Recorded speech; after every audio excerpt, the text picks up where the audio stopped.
صحابہ کرام کی محفل پتہ ہے کیسی ہوتی تھی کہ جب دو صحابہ آپس میں ملتے تو کوئی کہتا آپ نے وہ آیت سنی ہے جہنم پر سے گزرنا ہے؟ وہ کہتے ہاں مجھے ملی ہے. تو کہا یہ بھی کسی نے بتایا آپ کو کہ سلامتی سے گزر جائیں گے؟ تو کہتے یہ تو نہیں پتا.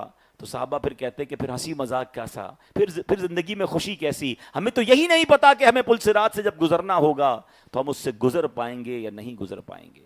اے میرے پیارے اسلامی بھائیوں, اب آئیے ذرا سمجھیے پل صراط ہے کیا, اس کی ذرا حقیقت سمجھیے گا. حضرت فضیل بن عیاض رحمۃ اللہ تعالی فرماتے ہیں پل صراط کا جو ڈسٹنس ہے نا, یہ کیسا برج ہے. ہمارے پاس بہت سارے ملکوں میں برج ہوتے ہیں, کوئی کہتا ہے اتنے کلومیٹر لمبا برج ہے, ورلڈ لارجسٹ برج ہے, اور جناب اتنا پانی کے اوپر سے بنا ہوا ہے. اس برج کی لمبائی کتنی ہے؟ فرمایا 15,000 سال کی راہ ہے. 15,000 سال اگر کوئی گھڑ سوار گھوڑا دوڑائے نا, جتنا ڈسٹنس طے کرے گا اتنا لمبا یہ پل ہے. 5,000 سال اس کو اوپر چڑھنے میں لگیں گے, 5,000 سال اسٹریٹ, اور 5,000 سال نیچے اترنا پڑے گا. اچھا یہ تو ہو گئی اس کی لمبائی. چوڑائی کتنی ہے؟ فرمایا بال سے زیادہ باریک ہے. اور شارپ کتنا ہے؟ فرمایا تلوار سے زیادہ تیز ہے. اب بتائیں کیسے گزریں گے؟ اور پھر پورا کا پورا اندھیرے میں ڈوبا ہوا ہے. جہنم کی پشت پر ہے, کوئی لائٹ نہیں لگی ہوئی. ابھی تو آپ نے سنا نا کہ جس کو نور ملے گا اس نور کی برکت سے وہ گزر جائے گا, ورنہ پورا پل صراط جو ہے وہ اندھیرے میں ڈوبا ہوا ہے. اللہ اکبر. اے میرے پیارے اسلامی بھائیوں, اب باہر شریعت میں مفتی امجد علی اعظمی صاحب اس کی مزید ڈیٹیل بیان کرتے ہیں. فرماتے صراط ایک پل ہے جو جہنم کی پشت پر رکھا جائے گا. جنت میں جانے کا ایک ہی راستہ ہے. اچھا کمال یہ ہے کہ جنت تک پہنچنا ہے تو جنت میں جانے کا راستہ یہی ہے, پل جہنم سے گزر کر جنت میں جانا ہوگا. پل صراط ہیو ٹو کراس, ٹھیک ہے. اور فرمایا سب سے پہلے نبی پاک علیہ الصلوۃ والسلام گزر فرمائیں گے, پھر انبیاء, پھر یہ امت یعنی مسلمان, اور پھر باقی نبیوں کی امتیں گزریں گی. سب لوگ اپنے اعمال کے مطابق اس پل صراط سے گزریں گے. بعض تو ایسی تیزی سے گزریں گے جیسے بجلی کی چمک ابھی چمکی اور ابھی غائب ہو گئی, بالکل پلک جھپکتے میں گزر جائیں گے. بہت لمبا ضرور ہے, مگر جس سے اللہ راضی ہوگا, جس سے اس کے حبیب راضی ہوں گے, وہ پلک جھپکتے میں گزر جائے گا. بعض تیز ہوا کی طرح گزریں گے, بعض ایسے گزریں گے جیسے کوئی پرندہ اڑتا ہے, بعض جیسے گھوڑا دوڑتا ہے, بعض جیسے انسان دوڑتا ہے. کچھ ایسے ہوں گے جو پیٹھ کے بل گھسٹتے ہوئے گزریں گے. جتنے کمزور اعمال ہوں گے نا, جتنے گناہ ہوں گے, جتنی نیکیاں کم ہوں گی, اس کیفیت میں فرمایا کوئی چونٹی کی چال سے جائے گا. اور پل صراط کے دونوں طرف بڑے بڑے آنکڑے یعنی کھونٹی نما لوہے کی بڑی بڑی سلاخیں ہوں گی. جس شخص کے بارے میں حکم ہوگا یہ سلاخیں اسے پکڑ لیں گی. بعض لوگ تو وہ ہوں گے جو زخمی ہو کر نجات پا لیں گے, اور بعض جہنم میں گرا دیے جائیں گے. آئیے مل کر اللہ سے دعا کرتے ہیں, اللہ بڑی رات ہے, پل صراط سے آسانی سے گزار دینا. یا الہی جب چلوں تاریک راہ پل صراط, آفتاب ہاشمی نور الہدا کا ساتھ ہو. یا الہی جب سرے شمشیر پر چلنا پڑے, رب سلم کہنے والے غم زدہ کا ساتھ ہو. آمین آمین آمین. اب میرے پیارے اسلامی بھائیوں, اب یہ تو آپ نے ڈیٹیل سمجھ لی کہ پل صراط ہے کہاں پر, اس کی لمبائی چوڑائی کیا ہے, وہ کتنا ڈینجرس ہے, and everybody have to cross. یہاں تک کہ نبی پاک علیہ الصلوۃ والسلام بھی اس سے گزریں گے, وہ اپنی شان کے لائق گزریں گے, ٹھیک ہے نا, لیکن ہر کسی کو گزرنا ہے. مثال کے طور پہ آپ کو یہاں سے بائی روڈ لاہور جانا ہو, آپ کو بائی روڈ جناب سندھ جانا ہو, یا کوئی لانگ جرنی کرنی ہو, آپ کتنی فکر کرتے ہیں یار راستہ کتنا ہے, کلومیٹر کتنا ہے, راستے میں سٹاپس کتنے ہوں گی, رات کہاں قیام کروں گا, پیٹرول پمپ ہے کہ نہیں, کوئی پرابلم ہو گئی گاڑی میں تو جناب اس کے بعد کوئی مدد ملے گی کہ نہیں. جدھر ٹریول کرنا ہوتا ہے اس کے بارے میں معلوم کرتے ہیں. ایک پل ہے جس سے ہم سب کو گزرنا ہے.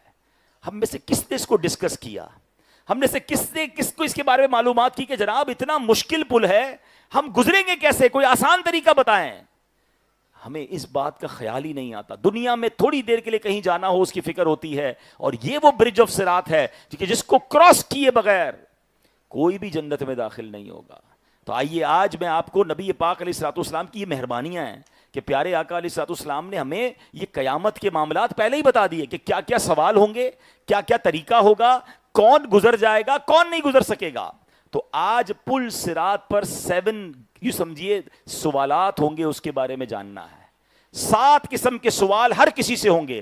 7 مرحلے ہیں جو ان 7 سٹیپس کو کراس کر لے گا, یا یوں آسان لفظوں میں سمجھیے کہ جس کے 7 کوسچن کے آگے یس کا آنسر ہوتا چلا جائے گا وہ پل صراط سے آسانی سے گزر جائے گا. تو آج قرآن و حدیث کی روشنی میں یہ 7 چیزیں میں نے اور آپ نے چیک کرنی ہیں. آج بڑی رات ہے, اگر ان میں سے کسی میں کمی ہے, اگر ان میں سے کوئی سستی ہے, اگر ان میں سے 7 کوسچن میں سے کوئی 1-2 کوسچن ایسے ہیں جس میں میں کمزور ہوں, تو ابھی موقع ہے نا, ابھی زندگی ہے, مرنے کے بعد چانس نہیں ملے گا. اللہ اکبر, دنیا میں کسی کا امتحان ہو تو لوگ ڈھونڈ رہے ہوتے ہیں یار سوال مل جائیں, کسی طرح پیپر آؤٹ ہو جائے, یار پتہ چلے کوسچن کون سا ہوگا, میں اس کی پریپریشن کر لوں. اللہ اکبر, میرے رب کی رحمت دیکھیں, ہمیں سوال پہلے سے بتا دیے گئے ہیں کہ دیکھو پل صراط پر یہ 7 سوالات ہیں, یہ 7 مرحلے ہیں, یہ تم سے پوچھا جائے گا. Be prepare for that. اس دن مت کہنا مجھے کسی نے بتایا نہیں تھا. تو آج اس نیت کے ساتھ یہ بیان اور یہ موضوع ہم نے شامل کیا کہ اللہ کرے میں بھی اس کی تیاری کر لوں, آپ بھی اس کی تیاری کر لیں. اور آئیے اس سے اچھی کون سی رات ہوگی کہ آج ہی ہم اچھی نیت کر لیں کہ انشاءاللہ آج سے آخرت بہتر کرنے کی ہم تیاری شروع کر رہے ہیں انشاءاللہ. اب آئیے پہلا مرحلہ, فرسٹ سٹیج کیا ہوگا. قرآن کہتا ہے وَقِفُوهُمْ إِنَّهُمْ مَسْئُولُونَ, اور انہیں ٹھہراؤ, بے شک ان سے پوچھ گچھ کی جائے گی. پل صراط گزرنے سے پہلے there are few questions, وہ پوچھے جائیں گے. سب سے پہلا سوال نماز کے بارے میں کیا جائے گا. جس کی نمازیں پوری ہوں گی وہ پل صراط سے پار لگ جائے گا, ورنہ ہلاک ہو جائے گا. آج کیا حال ہے ہماری نمازوں کا. بہت اچھا مسجدوں میں نمازیں چل رہی ہیں. میں جب یہ تیاری کر رہا تھا بیان کی, میں نے کہا میں بات کروں گا, اپنی دل کی بات کروں گا کہ جب آپ نے ایک پورا مہینہ نمازیں پڑھ لی ہیں تو رمضان کے بعد کیا ہو جاتا ہے, کیوں نمازیں قضا کرتے ہیں. اچھا, پھر کچھ لوگ فخریہ کہتے ہیں میں دن کی 2 نمازیں پڑھتا ہوں, میں 3 پڑھتا ہوں, مجھ سے 1 پڑھی جاتی ہے. خدا کا خوف کرو, اب 2 پڑھ رہے ہو تو 3 نہیں پڑھ رہے, اس کی توبہ کریں. 1 نماز قضا کرنا کتنا بڑا عذاب ہے. اللہ اکبر. اللہ پاک قرآن مجید میں ارشاد فرماتا ہے فَخَلَفَ مِن بَعْدِهِمْ خَلْفٌ أَضَاعُوا الصَّلَاةَ وَاتَّبَعُوا الشَّهَوَاتِ فَسَوْفَ يَلْقَوْنَ غَيًّا. تو ان کے بعد وہ نالائق لوگ ان کی جگہ آئے جنہوں نے نمازوں کو ضائع کیا اور اپنی خواہشوں کی پیروی کی, تو ان قریب وہ جہنم کی خوفناک وادی غی سے جا ملیں گے. اور یہ غی وادی کیا ہے, قرآن کہہ رہا ہے. حضرت مفتی امجد اعظمی فرماتے ہیں غی جہنم میں ایک وادی ہے جس کی گرمی اور گہرائی سب سے زیادہ ہے.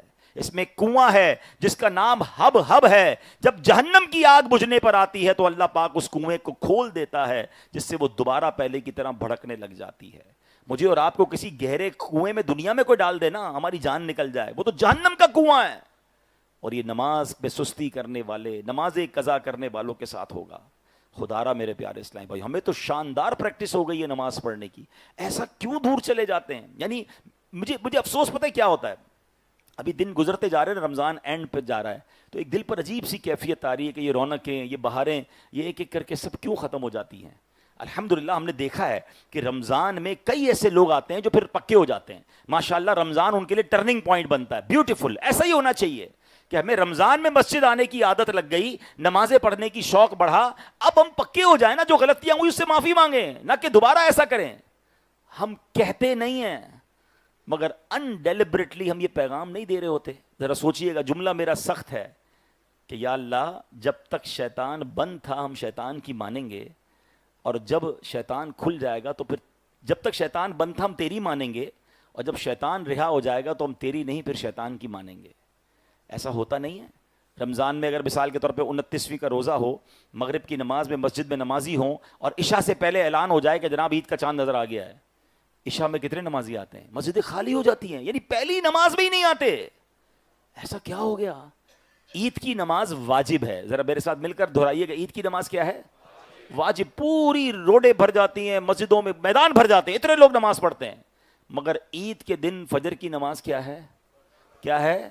فرض. فرض زیادہ ضروری یا واجب زیادہ ضروری؟ حالانکہ واجب بھی پڑھنا ہے, لیکن کتنے لوگ ہیں جن کی عید کے دن فجر قضا ہو جاتی ہے, ان کو فکر ہی نہیں ہے, ان کو عید کی نماز کی فکر ہے. کیا ہو جاتا ہے ہمیں؟ خدا را پہلے دن ہی آپ اللہ کو ناراض کر رہے ہیں. اس بار یہ نیت کیجئے، کیونکہ پل صراط سے گزرنے سے پہلے پہلا سوال نماز کا ہوگا۔ آج سارے بھائی نیت کریں، 27ویں شب ہے، جو دنیا بھر میں مجھے لائیو سن رہے ہیں، tonight is the best night for the best intention. ارے اس سے اچھی رات کون سی ہوگی اللہ کی بارگاہ میں نیت کرنے کی اور وعدہ کرنے کی کہ پکی نیت کریں کہ آج کے بعد کوئی نماز قضا نہیں ہوگی انشاءاللہ۔ آپ ہمت تو کریں نا بھائی، جب لاکھوں کروڑوں مسلمان 5 وقت نماز پڑھ سکتے تو میں کیوں نہیں پڑھ سکتا؟ اچھا میں بھی رمضان میں پڑھ سکتا ہوں، اس کے بعد کیوں نہیں پڑھ سکتا؟ یا تو میں نے، اللہ معاف کرے، ایسے بھی ہوں گے بیچارے جنہوں نے رمضان میں بھی نہیں پڑھی ہوگی، مگر میں تو ان سے بات کر رہا ہوں جو رمضان میں نمازی تھے، کیوں رمضان کے بعد چھوڑ کر چلے جاتے ہیں؟ تو اب انشاءاللہ رمضان چلا جائے گا، ہم نمازوں سے نہیں جائیں گے انشاءاللہ۔ اچھا اب آگے چلتے ہیں۔ اچھا جو پکا نمازی ہوتا ہے نا، اس کو ملتا کیا ہے؟ سنو، ریوارڈ۔ سبحان اللہ، حدیث پاک میں آتا ہے جو نماز کی پابندی کرے گا اللہ کریم 5 باتوں کے ساتھ اس کی عزت افزائی فرمائے گا۔ نمبر 1، اس سے تنگی اور قبر کا عذاب دور فرمائے گا، اس کا نامہ اعمال اس کے دائیں ہاتھ میں دے گا، وہ پل صراط سے بجلی کی طرح گزر جائے گا اور جنت میں بغیر حساب داخل ہو جائے گا۔ اے نمازیوں تمہیں مبارک ہو، اے نمازیوں تمہیں مبارک ہو۔ اللہ کرے کہ میں ایسا نمازی بن جاؤں کہ نماز نہ پڑھوں تو مجھے چین نہ آئے۔ اور ایسے ہیں نمازی الحمدللہ جو 5 وقت کے پکے نمازی ہیں نا، یعنی تصور ہی نہیں ہے، ان کی ڈکشنری میں ہے ہی نہیں کہ نماز قضا ہو سکتی ہے۔ وہ کھانا نہیں کھائیں گے لیکن نماز پہلے پڑھیں گے، یعنی نماز نہ پڑھیں، اللہ کی رحمت سے جو 5 وقت کے نمازی پکے بن جاتے ہیں، ان کی باڈی نماز کے ساتھ ایسی انوالو ہو جاتی ہے کہ اگر کبھی نماز جماعت چھوٹ جائے تو اندر سے ریکال آتا ہے کہ ظہر نہیں پڑھی ہے، ابھی تک عصر باقی ہے، ابھی عشاء پڑھنی باقی ہے، فجر کسی صورت ان کی قضا نہیں ہوگی، وہ الارم رکھیں گے۔ مجھے تو یہ سمجھ نہیں آتا، لوگ یہ بہانہ بناتے ہیں کہ جناب فجر میں آنکھ نہیں کھلتی ہے، باقی تو میں 4 پڑھ لیتا ہوں۔ جناب والا، کبھی آپ کی ارلی مارننگ فلائٹ ہو، کبھی ایسا ہوا کہ آپ کی فلائٹ مس ہو گئی ہو کہ یار آنکھ نہیں کھلی؟ ٹرین ہو تو ٹرین مس ہو گئی ہو، کوئی ضروری انٹرویو ہو کسی ایمبیسی میں اور آپ کا یار انٹرویو کی ڈیٹ نکل گئی، آج میں اٹھا نہیں۔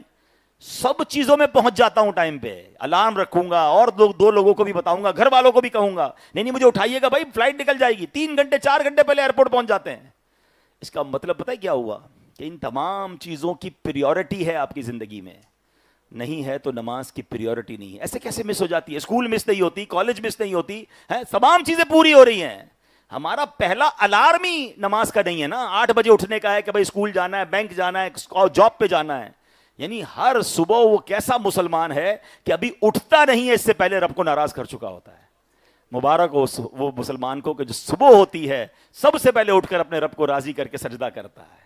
تو بس نیت کر لیں انشاءاللہ آج کے بعد نماز قضا نہیں ہوگی۔ دوسرا سوال، پل صراط پر کیا ہوگا؟ اللہ اکبر، فرمایا کہ امانت دار ہونا ضروری ہے۔ پل صراط سے کون گزرے گا؟ کہ امانت دار ہوگا۔ امانت کے متعلق سوال یہ ہوگا کہ اگر وہ امانت دار ہے تو وہ نکل جائے گا پل صراط سے، ورنہ جہنم میں جائے گا۔ اللہ اکبر، اب کتنا برا حال ہے امانت کے بارے میں۔ یعنی ہم، اچھا میں آپ کو ایک بات کہوں گا، آپ سب جواب دیں گے۔ نبی پاک علیہ الصلوۃ والسلام نے جب مکہ پاک میں اعلان نبوت فرمانے سے پہلے کوہ صفا پر کھڑے ہو کر ایک خطبہ دیا تھا اور فرمایا تھا بتاؤ اے لوگوں میں کون ہوں؟ تو لوگوں نے کیا جواب دیا تھا؟ آپ امین ہیں اور آپ صادق ہیں، آپ سچے ہیں اور امانت دار ہیں۔ یعنی غیر مسلم بھی میرے آقا کی امانت داری کے قائل تھے، اور آج میں ان کا امتی ہوں، اور حال یہ ہے لوگوں کا کہ ان کو پیسے دیتے ہوئے ڈر لگ رہا ہوتا ہے، ان کو مال دیتے ہوئے ڈر لگ رہا ہوتا ہے، ان کی بات پر یقین ہی نہیں آتا کہ یار یہ دیں گے کہ واپس آئے گا نہیں آئے گا۔ یعنی خدا کی قسم اگر ہم سب اپنے بارے میں سوچ لیں کہ مجھے کوئی رقم دے، مجھے کوئی چیز رکھوائے، یا مجھے کوئی کاروبار میں کوئی سودا بیچے اور اس کو یہ فکر ہو رہی ہے نا کہ یار پیسے ملیں گے نہیں ملیں گے، مجھ سے برا آدمی کوئی نہیں ہے۔ یعنی پھر میں کیسا امتی ہوں یار؟ یعنی مجھے دیکھ کر تو بندہ کہے یار آنکھیں بند کر لو، یہ سرکار کا ایسا امتی ہے تمہاری امانت پوری وقت پر لوٹائے گا۔ اور یہی اللہ والوں کا طریقہ ہے۔ اے میرے پیارے اسلامی بھائیوں، ہر مسلمان پر امانت داری واجب ہے، جبکہ خیانت کرنا، یعنی کسی نے امانت رکھوائی اور بغیر اس کی اجازت سے اس امانت میں تصرف کرنا، اپنے استعمال میں لانا یا پوری طرح حفاظت نہ کرنا، حرام اور جہنم میں لے جانے والا کام ہے۔ اللہ قرآن میں ارشاد فرماتا ہے یا ایھا الذین آمنوا لا تخونوا اللہ والرسول وتخونوا اماناتکم وانتم تعلمون۔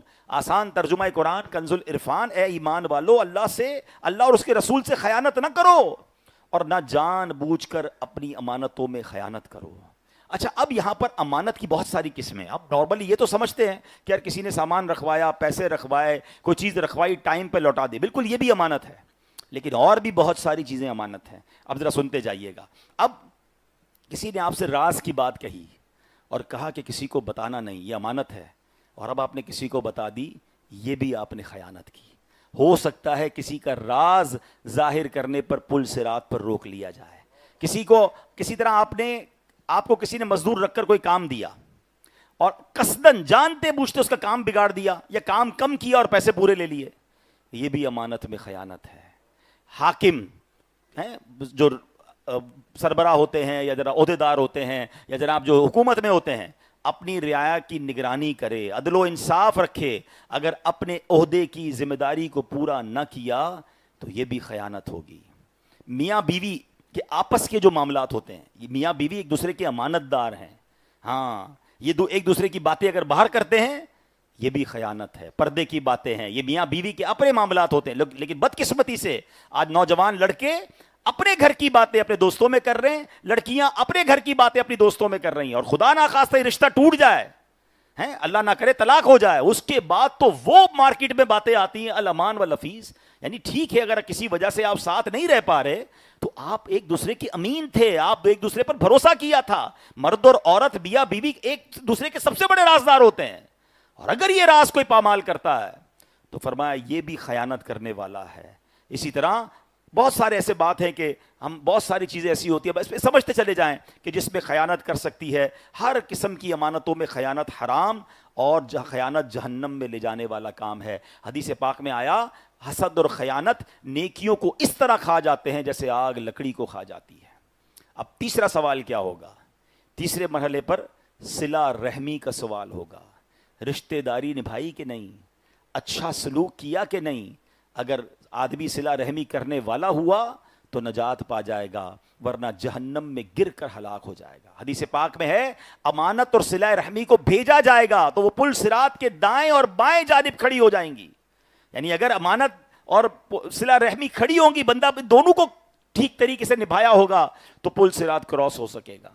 مگر آج حال کیا ہے رشتہ داری میں؟ اچھا وہ حدیث تو میں نے سنائی نہیں کیونکہ موضوع یہ تھا, ورنہ آپ نے وہ حدیث سنی ہوگی کہ لیلۃ القدر سب کی بخشش ہوگی, مگر جو چند بد نصیب نہیں بخشے جائیں گے ان میں 4 کیٹیگریز بیان ہوئیں. شراب کا عادی, ماں باپ کا نافرمان, رشتہ داری کاٹنے والا, اور مسلمانوں سے قطع تعلق کرنے والا.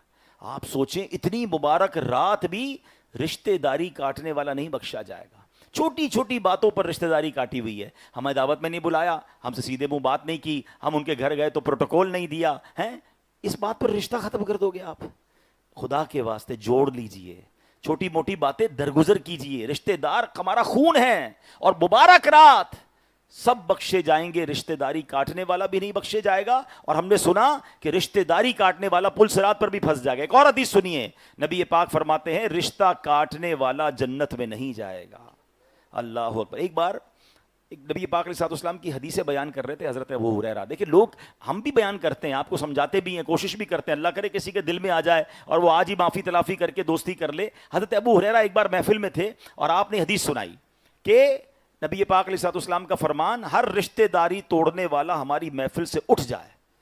ایک نوجوان محفل سے اٹھ گیا, بیان کے دوران ہی اٹھ گیا, اور اپنی پھوپھی جان کے پاس گیا کہ کئی سالوں سے لڑائی جھگڑا تھا, اور جا کے ان سے معافی مانگی کہ بھی بیان سناؤں, اور پیارے آقا کا فرمان سنا کہ جو رشتہ داری کاٹنے والا ہے ہماری محفل سے اٹھ جائے. معافی تلافی تو ہو گئی. پھپھو جاننے کا واپس جا کے حضرت ابو ہریرہ سے پوچھو تو صحیح, ایسا کیوں کہا اٹھ جائے؟ واپس گئے. کتنا فرما بردار تھا کہ محفل کے دوران ہی اٹھ کر معافی مانگنے چلا گیا.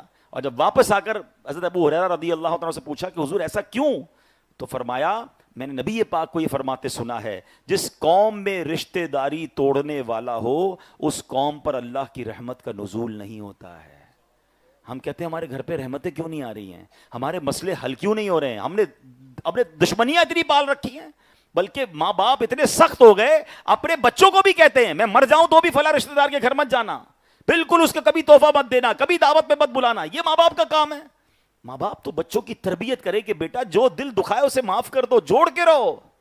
اور آپ انڈرسٹینڈ کیجئے کہ ہماری شریعت کو کتنا مقصود ہے, کتنا محبوب ہے کہ رشتہ دار مل کر رہیں لڑائی نہ کریں، مسلمان مل کر رہیں لڑائی نہ کریں. سبحان اللہ. اس سے ایک اور انشاءاللہ کبھی موقع ملا اس ٹاپک پر میں نے ایک بیان کرنا ہے کہ ہماری شریعت جتنا اسلام سوسائٹی کے لیے بہترین مذہب ہے، پوری کائنات میں کوئی ایسا مذہب نہیں ہے کہ جہاں اللہ کی بظاہر عبادت کوئی نظر نہیں آتی. مجھے بتاؤ نا، میں اپنے رشتہ دار کے ساتھ اچھا سلوک کروں، اس میں کون سا سجدہ کیا، کون سا روزہ رکھا، کون سی تلاوت کی، مگر ہم مل کر رہیں تو اللہ جنت عطا فرما دیتا ہے. میں کسی کو مسکرا کر ملوں تو صدقے کا ثواب مل رہا ہے. میں کسی کو معاف کر دوں تو اللہ پاک مغفرت فرما دیتا ہے. میری کسی سے لڑائی ہے، میں نے اس کو معاف کیا، اللہ کی کون سی عبادت کی، مگر سبحان اللہ اسلام یہ چاہتا ہے کہ لڑائی نہ ہو، جھگڑا نہ ہو، پیار سے رہیں، ایثار سے رہیں. مسلمان کسی مسلمان کی مدد کرتا ہے، فرمایا جب تک بندہ کسی کی مدد کرتا ہے اللہ بھی اس کی مدد فرماتا ہے. تو میں کسی کی ہیلپ کر رہا ہوں، اس میں عبادت کون سی ہے، بظاہر کون سی عبادت ہے، لیکن اگر اس کا کرنچ دیکھیں، اس کے پیچھے اس کی لاجک سمجھیں، اللہ اکبر. یہ اسلام کو پسند ہے کہ دنیا میں سوسائٹی میں جو لوگ آپس میں رہیں ایک دوسرے کا ہاتھ پکڑنے والے ہوں، لڑنے والے نہ ہوں، بدلہ لینے والے نہ ہوں، انتقام لینے والے نہ ہوں، معاف کرنے والے ہوں. بیٹے ماں باپ کا ادب کریں، باپ بچوں پہ شفقت کرے، پڑوس کا خیال رکھیں، رشتہ داروں کو خیال رکھیں. ان ساری نیکیوں میں لاجیکلی تو اللہ کی کوئی عبادت نظر نہیں آ رہی ہے، مگر کہیں مغفرت کے وعدے ہیں، کہیں جناب ثواب کے خزانے ہیں. تو پتہ یہ چل رہا ہے کہ اسلام یہ ریکوائرڈ کرتا ہے، اسلام اس سوسائٹی کو بہترین طریقے سے رہنے کا درس دیتا ہے. صرف پرابلم یہ ہے بدقسمتی سے لوگ اسلام سے دور ہیں، اس لیے اسلام کو کرٹیسائز کرتے ہیں. آج کل جناب لبرلزم کا دور ہے، سوشل میڈیا پر بیٹھ کر دوسرے ملکوں میں یا دوسری قوموں کی تعریفیں کی جا رہی ہیں کہ حقوق العباد کا خیال وہاں دیکھیں، انسانیت کا دیکھیں کتنا خیال ہے. شاید انہوں نے اسلام کو پڑھا نہیں ہے، نبی پاک کی حدیثیں اور قرآن پڑھا نہیں ہے، ورنہ جتنا سبحان اللہ انسان تو جانوروں کے، اسلام تو جانوروں کے حقوق بھی بیان کرتا ہے. کاش ہم اسلام کو پڑھنے والے اور پھر اس پر عمل کرنے والے بن جائیں. آگے چلتے ہیں. نبی پاک علیہ الصلوۃ والسلام، اب یہ چوتھا مرحلہ کیا ہے، فورتھ کوسچن. چوتھے مرحلے پر والدین سے متعلق سوال ہوگا، رشتہ داروں سے متعلق سوال ہو گیا. اب فرمایا اگر بندے نے نیک والدین کے ساتھ اچھا سلوک کیا ہوگا تو پل صراط پار ہو جائے گا، اور اگر والدین ناراض ہوئے تو پل صراط پر مارا جائے گا. اے میرے پیارے اسلامی بھائی، حدیث پاک میں ہے 3 شخص جنت میں نہیں جائیں گے: ماں باپ کا نافرمان، دیوس یعنی گھر والوں پر غیرت نہ کھانے والا، اور نمبر 3 مردوں کی وضع بنانے والی عورت. جو عورتیں معاذ اللہ آج کل مردوں والے لباس، مردوں والے بال، مردوں والے سٹائل، اور اس کو کوئی برا بھی نہیں سمجھ رہا. یہ 3 قسم کے لوگوں کے بارے میں فرمایا وہ جنت میں نہیں جائیں گے: ماں باپ کا نافرمان. دیوس کون ہوتا ہے؟ گھر والے بے حیائی کر رہے ہیں، بے پردگی ہو رہی ہے، کوئی ٹینشن ہی نہیں ہے مرد کو، بلکہ مرد خود لے کے گھوم رہا ہے. اللہ اکبر. ایسے مرد کو بھی جنت میں داخلہ نہیں ملے. غیرت مند ہونا چاہیے. ہماری گھر کی خواتین با پردہ ہونی چاہیے، ان کی بے پردگی پر ہمیں دکھ ہونا چاہیے، ہمیں فکر ہونی چاہیے. ہم اس خاتون جنت بی بی فاطمہ رضی اللہ تعالیٰ عنہ کے ماننے والے ہیں کہ اسی پل صراط سے جب خاتون جنت کی سواری نکلے گی تو اعلان ہوگا اہل محشر اپنی آنکھیں نیچی کر لیں، خاتون جنت کی سواری گزرنے والی ہے. ان کے پردے کا عالم یہ ہے. اور ہمارے یہاں اب تو جناب اب یہ الگ ایک ٹاپک ہے کہ کس قدر دل خراش مناظر ہیں، اور خاص طور پہ گھر پہ کوئی شادی ہو جائے، گھر پہ کوئی فنکشن ہو جائے تو ایسا لگتا ہے سارے پردے معاف ہو گئے. باپ پردہ خواتین بھی ہوتی ہیں، دوپٹہ وغیرہ لے کر نکلتی ہیں، ان کا بھی سب کچھ اتر جاتا ہے. اور اب تو ایک اور بدبختی یہ آئی ہے کہ اپنے گھر کے فنکشن میں، بھائی پہلے سنتے تھے کہ بھائی ناچ گانے کسی کے گھر میں ہوتے ہیں، ڈھول تماشے ہوتے ہیں، اب اس کی ویڈیو بنا کر اس کو سوشل میڈیا پہ ڈالا جاتا ہے کہ جناب ویوز ملے کہ ہماری بچیاں اور ہمارے بچے دیکھو کتنا اچھا ناچتے ہیں. اللہ اکبر. کدھر گئی ہماری غیرت؟ دیوس فرمایا وہ جنت میں نہیں جائے گا. تو بہرحال چوتھا سوال کس کا ہے؟ والدین کا. اور ابھی میں نے آپ کو وہ حدیث سنائی تھی کہ 4 قسم کے لوگ لیلۃ القدر میں نہیں بخشے جائیں گے. ان چاروں میں ایک ماں باپ کا نافرمان بھی تھا. یہ اتنا بڑا گناہ ہے میرے بھائیوں، یہ اتنا بڑا گناہ ہے. آپ دیکھیں ہر برکت والی رات جب سارے بخشے جاتے ہیں، ماں باپ کے نافرمان کو فرمایا نہیں بخشا جائے گا. خدا کی قسم بہت خوش نصیب ہیں آپ. You are so lucky if you have your parents with you in this blessed night. اگر اس مبارک رات آپ کے پاس ماں باپ ہے نا، خدا کی قسم آپ سے زیادہ خوش نصیب کون ہے کہ میری ماں گھر میں ہو اور 27ویں شب بھی ہو، میرا والد میرے پاس ہو اور 27ویں شب ہو. سبحان اللہ. میں نے تو کچھ نہیں کرنا، بس ان کے پیر دبانے، ہاتھ چومنے، دعائیں لینی، میرے تو بارے نیارے ہو گئے. پوچھو ان سے جن کے ماں باپ چلے گئے ہیں کتنا یاد آتے ہیں ان مبارک راتوں میں. اب ان سے باتیں کرنی ہوتی ہے تو قبرستان جانا پڑتا ہے. آپ کے پاس ہیں آپ کے ماں باپ اور آپ ان کا دل دکھا رہے ہیں، آپ انہیں ٹائم نہیں دے رہے. ایک بات یاد کر لینا، جس سے اس کے ماں باپ راضی اس سے اس کا رب راضی، جس سے اس کے ماں باپ ناراض اس سے اس کا رب ناراض. ایک ایسا دل خراش آپ کو واقعہ سناؤں. حضرت علقمہ رضی اللہ تعالیٰ عنہ, یہ صحابی رسول اللہ کے نبی کے صحابی ہیں نا. صحابی تو جنتی ہوتا ہے, کتنا بڑا مرتبہ ہوتا ہے. حضرت علقمہ کا آخری وقت آیا, لاسٹ بریتھ, سکرات کا عالم. آپ کی زوجہ نے نبی پاک کو پیغام بھجوایا کہ حضور آپ کے ساتھی علقمہ کا آخری وقت آ گیا ہے. تو نبی پاک نے حضرت بلال حبشی اور حضرت صہیب رومی رضی اللہ عنہ کو جا کے علقمہ کو تلقین کرو کلمے کی. اچھا, یہاں ایک شرعی مسئلہ بھی سمجھ لیں کہ جب بھی کسی کا آخری وقت ہو نا تو اسے کلمے کی تلقین اس طرح نہیں کرنی چاہیے کہ کلمہ پڑھو, آپ جلدی سے کلمہ پڑھو, یہ نہیں کرنا چاہیے. یاد رکھیے گا, بندہ بڑی تکلیف میں ہوتا ہے, سکرات کا عالم ہوتا ہے نا, آپ اس کو یہ کہیں گے کلمہ پڑھو اور وہ تکلیف کے عالم میں یہ کہہ دے جاؤ میں نہیں پڑھتا, تو غلط ہو جائے گا مرتے وقت. تو بہتر یہ ہے کہ اس کے پاس جا کر خود بلند آواز سے کلمہ پڑھنا شروع کر دیں تاکہ اس کو یاد آ جائے اور وہ بھی زبان پر کلمہ اللہ کرے اس کا جاری ہو جائے. یہ پراپر طریقہ ہے. حضرت بلال گئے اور انہوں نے جا کے کلمہ پڑھنا شروع کیا. حضرت علقمہ کی زبان پر کلمہ جاری نہیں ہو رہا تھا. واپس آئے کہ حضور علقمہ کی زبان پر کلمہ جاری نہیں ہو رہا. نبی پاک علیہ الصلوۃ والسلام نے فرمایا کہ علقمہ کی والدہ زندہ ہے. فرمایا جی حضور بہت بڑی عمر ہو گئی ہے, زندہ ہیں. فرمایا جا کر پیغام دو, یا تو وہ آ سکے تو میرے پاس آ جائیں ورنہ میں ان کے پاس حاضر ہو جاتا ہوں. اللہ کے نبی علیہ الصلوۃ والسلام کا انداز دیکھیں, یہ ادب دیکھیں کہ بزرگوں کا ادب کیسا ہوتا ہے کہ نبی پاک نے فرمایا جا کے پوچھو وہ آ سکتی تو ٹھیک ہے ورنہ میں آ رہا ہوں. وہ صحابی رسول کی والدہ تھی, کہتے ہیں حضور میرے مجھ پر زیادہ ضروری ہے کہ میں آپ کی بارگاہ میں آؤں. وہ آ گئیں. پیارے آقا علیہ الصلوۃ والسلام نے سوال کیا کہ اے ام علقمہ, یہ بتاؤ علقمہ کا معاملہ کیسا ہے, وہ کیسا ہے؟ تو کہا حضور بڑا نیک ہے, نماز پڑھتا ہے, روزے رکھتا ہے, صدقے دیتا ہے. اے نمازیوں, روزہ داروں, صدقہ دینے والوں, تراویح پڑھنے والوں سنو, اعتکاف کرنے والوں سنو. وہ صحابی رسول ہیں, ان کی ماں کیا کہتی ہے؟ حضور روزے رکھتے ہیں, نماز پڑھتے ہیں, صدقہ دیتے ہیں. آقا فرماتے نہیں, تمہارا علقمہ کے ساتھ کیا معاملہ ہے؟ ماں کہتی حضور میں ناراض ہوں. ماں کیا کہتی ہے؟ حضور میں علقمہ سے ناراض ہوں. کہا اے ام علقمہ بات کیا ہے؟ کہا حضور وہ مجھ سے زیادہ اپنی بیوی کو اہمیت دیتا ہے, مجھ پر اپنی بیوی کو فوقیت دیتا ہے. ہائے ہائے ہائے. نبی پاک نے فرمایا اے بلال جاؤ بہت ساری لکڑیاں لے آؤ. حضرت علقمہ کی والدہ کہتی حضور لکڑیاں کیوں منگوا رہے ہیں؟ کہا میں نے ارادہ کیا علقمہ کو جلا دوں. ماں ہوتی ہے, کہتی حضور آپ میرے سامنے میرے بیٹے کو جلائیں گے؟ آپ نے فرمایا اگر تم نے معاف نہ کیا نا تو علقمہ اس سے بڑی آگ میں جلے گا. ابھی کیسا خوبصورت انداز تھا نبی پاک کا والدہ سے معافی دلوانے کا. ماں ہوتی ہے, ماں کتنا بھی ستا لو بچے کی تکلیف نہیں دیکھ سکتی. کہتی حضور میں آپ کو اللہ کو گواہ بناتی ہوں, میں آپ کو گواہ بناتی ہوں حضور میں نے اپنے بیٹے کو معاف کر دیا. نبی پاک نے پھر بھیجا حضرت بلال کو, بلال جاؤ دیکھو علقمہ کی زبان پر کلمہ جاری ہوتا ہے کہ نہیں. حضرت بلال کمرے میں داخل ہوتے ہیں, حضرت علقمہ کی زبان پر کلمہ جاری ہو جاتا ہے. ماں باپ کو ستانا نہیں, کہیں ایسا نہ ہو مرتے وقت کلمہ نہ آئے زبان پر. یہ اتنا شدید گناہ ہے, یہ اتنا شدید گناہ ہے, اندازہ ہی نہیں ہے لوگوں کو. اللہ کریم نے جب جہاں اپنی عبادت کا فرمایا اکثر جگہوں پر اس کے ساتھ والدین کے ساتھ بہترین سلوک کا فرمایا. اور اللہ نے سخت وعیدیں, سخت عذاب نازل فرمانے کا حکم قرآن اور حدیث میں موجود ہے ماں باپ کو ستانے والوں کو. پھر نبی پاک گئے حضرت علقمہ کے جنازے پر گئے اور کھڑے ہو کر کچھ اس طرح ارشاد فرمایا کہ اے لوگوں, جو اپنے ماں باپ کا ادب نہیں کرتا, اپنی ماں سے زیادہ اپنی بیوی کو فوقیت دیتا ہے, اس کی نہ نمازیں قبول ہیں, نہ روزے قبول ہیں, نہ نفل قبول ہیں. ہمیں لگتا ہے میں نمازیں پڑھ کے چیمپئن ہو گیا, روزے رکھ لیے, تراویحاں پڑھ لی. ارے ماں کو دکھی کر کے, والد کو دکھی کر کے. ابھی 40-45 منٹ آپ نے صراط التسبیح میں لگائے, کیوں لگائے تھے؟ مجھے بتاؤ نا, ثواب کے لیے لگائے نا. 1 گھنٹے سے آپ میرے بیان میں بیٹھے, کیوں بیٹھے ہیں؟ ثواب کے لیے, نیکی کے لیے. ارے ماں باپ کے ساتھ بیٹھو, وہ بھی نیکی ہے. وہ نیکی کیوں بھول جاتے ہیں؟ ان کے لیے 10 منٹ نہیں ہے ہمارے پاس. اللہ کے حقوق بالکل پورے کرنے ہیں, مگر اسی رب نے فرمایا نا کہ ماں باپ کے ساتھ اچھا سلوک کرو. اور 10 منٹ نہیں ہے ماں باپ کے پاس بیٹھنے کے لیے. آج کل تو بچوں کو سمجھاؤ تو کہتے ہیں مولانا صاحب آپ کہتے ہیں ابو تو ہر وقت ڈانٹتے ہی رہتے ہیں, وہ چیختے ہی رہتے ہیں, وہ جناب غصہ ہی کرتے رہتے ہیں. ارے پیارے بھائیوں, آپ کو ابھی تک مسئلہ ہی سمجھ نہیں ہے. آج آپ میں ایک بات سمجھا دیتا ہوں, نوجوان سارے سیٹسفائی ہو جاؤ گے. آپ کو اپنے ماں باپ کی ڈانٹ بری نہیں لگے گی. زندگی کا سائیکل سمجھ لو. یہ زندگی ہے نا, زمین سے شروع ہوتی ہے. جب ہم چھوٹے تھے نا, ہم کرالنگ کرتے تھے, پھر انسٹالر پر آئے, ٹرالی پر, پھر انگلی پکڑ کر کسی نے چلنا سکھایا, پھر ہم بڑے ہو گئے.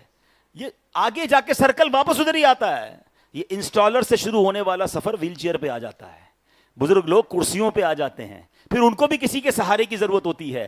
بس یہ امیجن کر لو کہ اگر میرے گھر میں 5 سال کا بچہ ہے اور 60 سال کا بوڑھا ہے, یہ دونوں برابر ہیں. جب آپ کو 5 سال کے بچے کی ضد بری نہیں لگتی, جب آپ کو 5 سال کے بچے کی ڈانٹ بری نہیں لگتی, بلکہ 5-6 سال کے بچے کو تو آپ بار بار ایک ہی چیز پوچھتے ہو, بیٹا وہ والی پویم سناؤ, ذرا وہ والا جملہ واپس بولو, وہ کہتا ہے آپ مسکراتے ہیں. وہ 100 بار کہتا ہے آپ کو اچھا لگتا ہے. بوڑھا باپ ایک ہی بات 3 بار ریپیٹ کرتے, بچے کہتے بار بار ایک ہی بات کیوں کرتے ہو, ہیں چیخ کیوں رہے ہو؟ کیا آپ نے چھوٹے بچوں کو نہیں دیکھا آ کے اپنے ابو کو چانٹا مار دیتے ہیں, دھکا دے دیتے ہیں؟ ہم پھر بھی مسکراتے ہیں, یار بچہ ہے نا, سننا چاہیے, اس سے کیوں نہیں لڑتے؟ آپ کہتے ہیں یار وہ چھوٹا ہے. ایگزیکٹلی یہی سمجھانا چاہ رہا ہوں. ہمارے ذہن کی صلاحیت 60-65 سال کے بعد بچے جیسی ہو جاتی ہے. اس کی سماعت کمزور ہو جاتی ہے بزرگوں کی, اس کی انڈرسٹینڈنگ لیول کمزور ہو جاتا ہے, ان کو بولنے میں تکلیف شروع ہو جاتی ہے. یہ میرے ساتھ بھی ہوگا, آپ کے ساتھ بھی ہوگا. ان بزرگوں کے ساتھ زیادتی نہ کرو.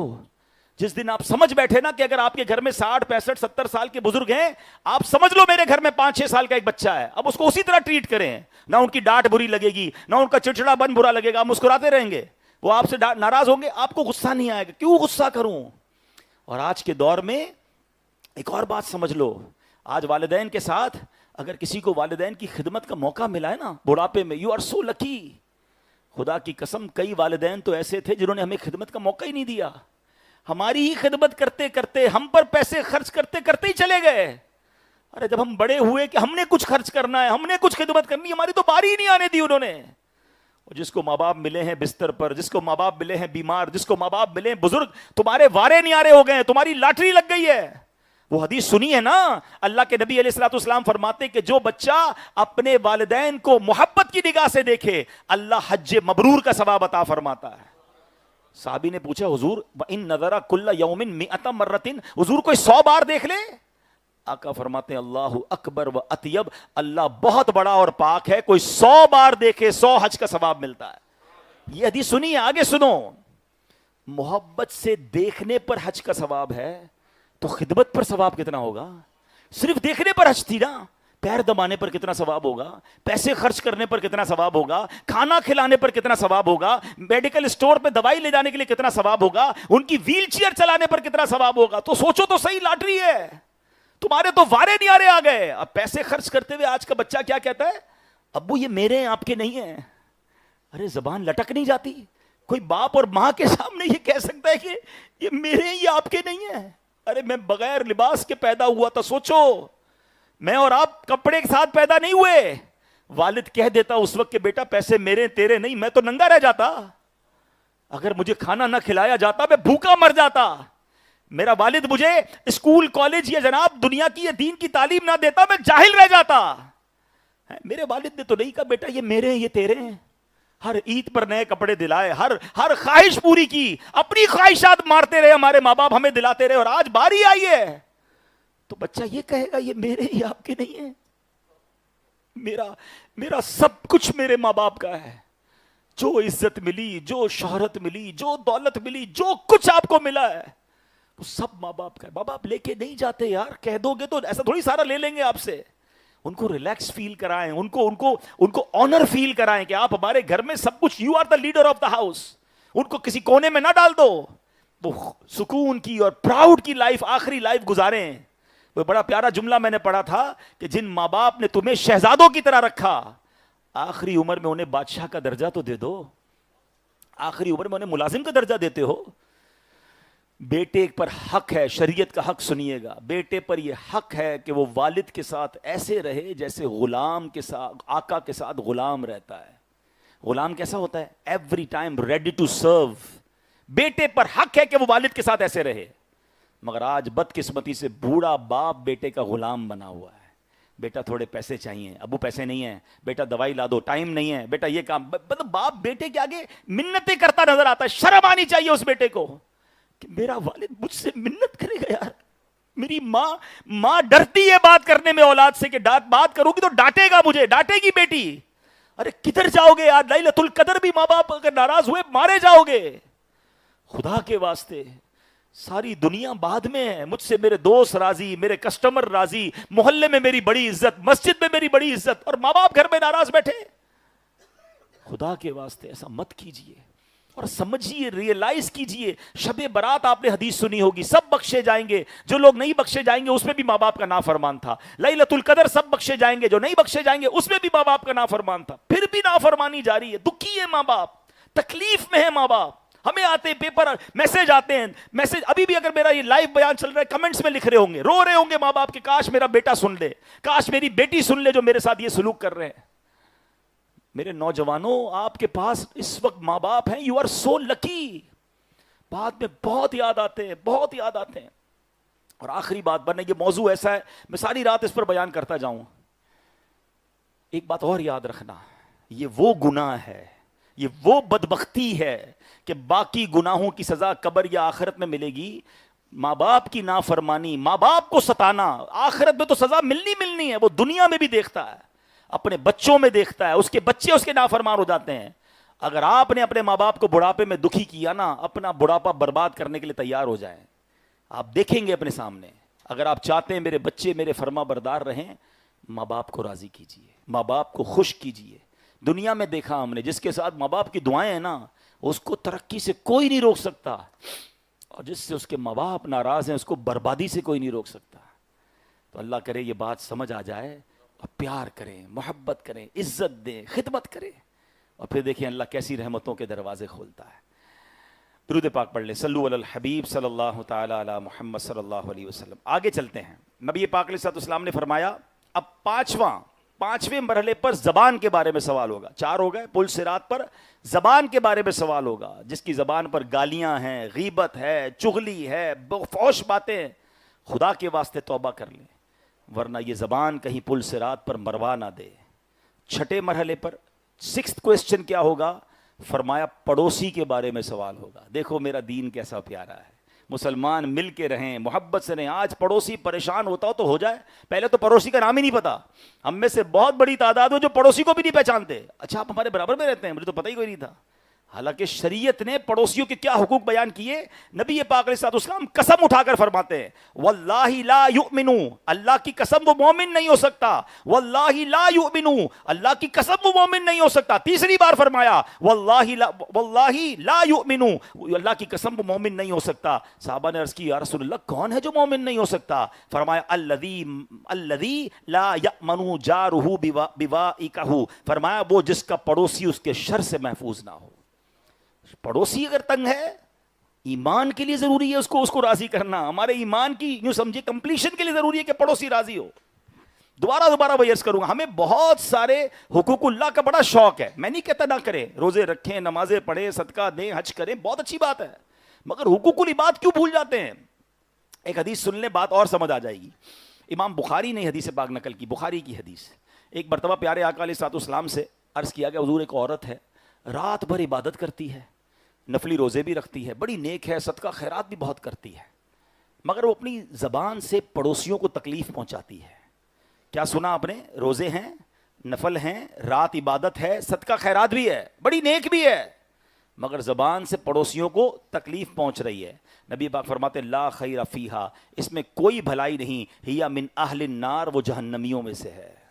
نمازی, روزہ دار, صدقہ کرنے والا جہنم میں, because neighbors are not happy with him, no neighbors are not happy with her.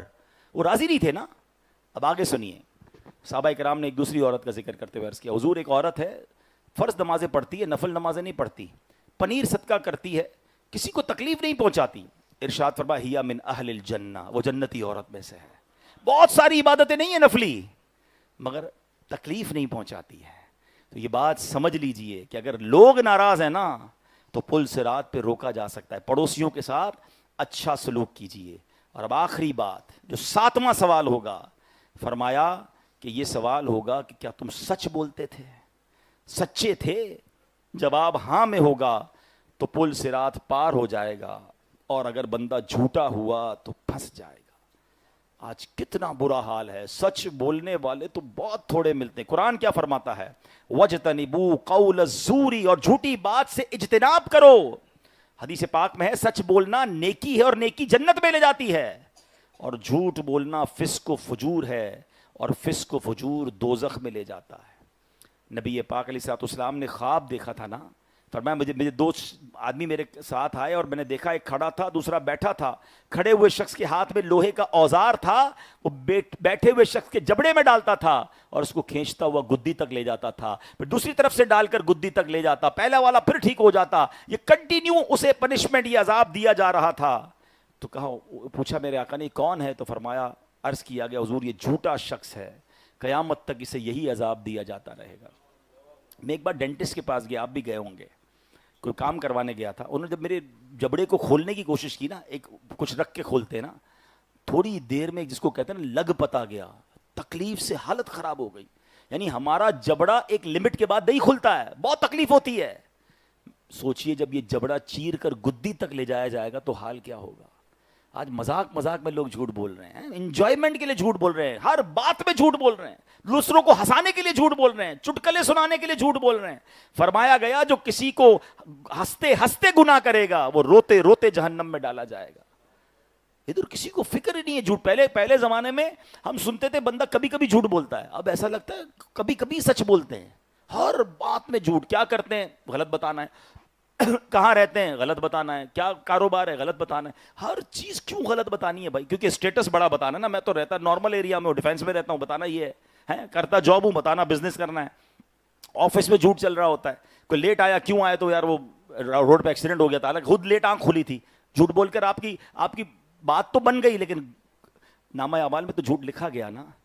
تو یاد رکھیے گا, جھوٹ بولنے والا ہمیشہ ٹینشن میں رہے گا, سچ بولنے والا ہمیشہ پرسکون رہتا ہے, سچوں کے چہرے پہ نور ہوتا ہے.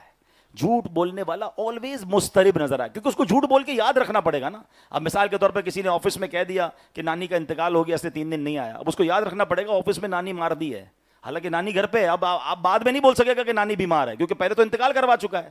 تو جو بھی جھوٹ بولیں گے وہ سارے یاد رکھنے پڑتے ہیں. سچ بولنے والے کو کوئی یاد ہی نہیں رکھنا ہے, کہاں رہتے ہو, جہاں رہتا ہے بتائے گا, جو کام کرتے ہو وہ بتائے گا. تو سچ بولنے والا دنیا میں بھی سکون میں رہے گا اور آخرت میں بھی سکون میں رہے گا. تو اے میرے پیارے اسلامی بھائیوں, میں نے وہ 7 باتیں کور کرنے کی کوشش کی, میں ریپیٹ بھی کر دیتا ہوں تاکہ ہم دوبارہ غور کر لیں. نمبر 1 نماز کا سوال ہوگا. نمبر 2 امانت داری کا سوال ہوگا. نمبر 3 رشتہ داروں سے کیسا برتاؤ ہے, یہ کوشچن ہوگا. نمبر 4 والدین کی ساتھ اچھا سلوک ہے کہ نہیں, یہ کوشچن ہوگا. نمبر 5 زبان غلط کاموں میں استعمال تو نہیں ہو رہی, یہ کوشچن ہوگا. نمبر 6 پڑوسی کے بارے میں سوال ہوگا.